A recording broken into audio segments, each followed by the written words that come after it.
পাতপেরে ভুড়ি ভুজের দর্শকদের জানাই স্বাগতম। আজকে আমি আপনাদের রান্না করে দেখাবো রূপসা মাছের ফ্রাই। প্রথমে মাছগুলোকে ভালোভাবে কেটে ধুয়ে নিয়েছি এবং মাঝখানে ছোট ছোট করে কেটে নিয়েছি, যাতে আমি যা মশলাগুলো ব্যবহার করব এটা ভেতরে খুব ভালোভাবে ঢুকে যায়। এর জন্য প্রথমে আমি মাছে অল্প করে লবণ দিয়ে দিয়েছি কাঁচামরিচ বাটা, জিরার বাটা, আদা বাটা, রসুন বাটা। এরপরে দিয়ে দিব হলুদের গুঁড়া, দিয়ে দিব অল্প করে ধনিয়ার গুঁড়া, তারপরে দিয়ে দিব শুকনা মরিচের গুঁড়া। এভাবে আস্তে আস্তে আমি সব কিছুর অল্প অল্প করে গুঁড়া দিব। এখানে আমি বেশি মশলা ব্যবহার করব না। এরপরে আমি একটা আমার নিজে ঘরে বানানো সিক্রেট মশলা এখানে ব্যবহার করলাম, যেটা এই ফ্রাইটার স্বাদ আরও দ্বিগুণ করে দিবে। এরপর আমি হাতের সাহায্যে খুব ভালোভাবে মশলাগুলোকে নেড়েচেড়ে মেখে নিব। এই মশলা মাখানোটা যত ভালো হবে, মশলা মাছের গায়ে যত ভালোভাবে লাগবে, এই ফ্রাইটা খেতে ততটা মজা লাগবে।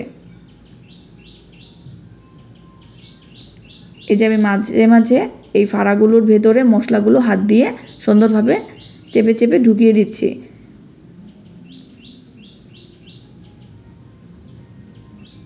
এটা এরপর আমি 1 ঘন্টার জন্য রেস্টে রেখে দিব।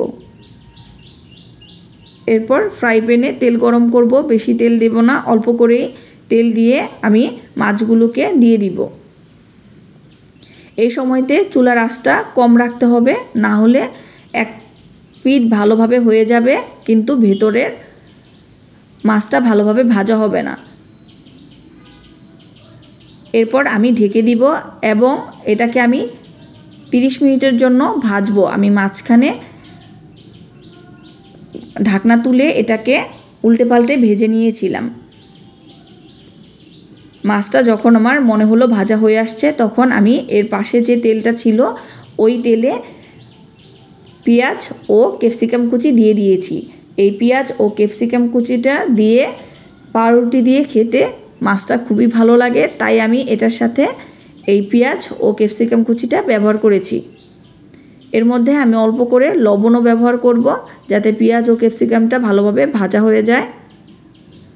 একটু সময় নিয়ে কাজটা করতে হবে, কারণ চুলার আঁচটা আমি বাড়াতে পারবো না। মাছগুলো প্রায় ভাজা হয়ে আসছে, আমি তাও নেড়ে চেড়ে এপিট ওপিট ভালোভাবে একটু ভাজা ভাজা করে নিচ্ছি। এরপর এখানে আমি মাছগুলো দেওয়ার পরে যেই এক্সট্রা মশলাটা ছিল, আমি ওই মশলাটা এই ক্যাপসিকাম ও পেঁয়াজের সাথে দিয়ে দিয়েছি।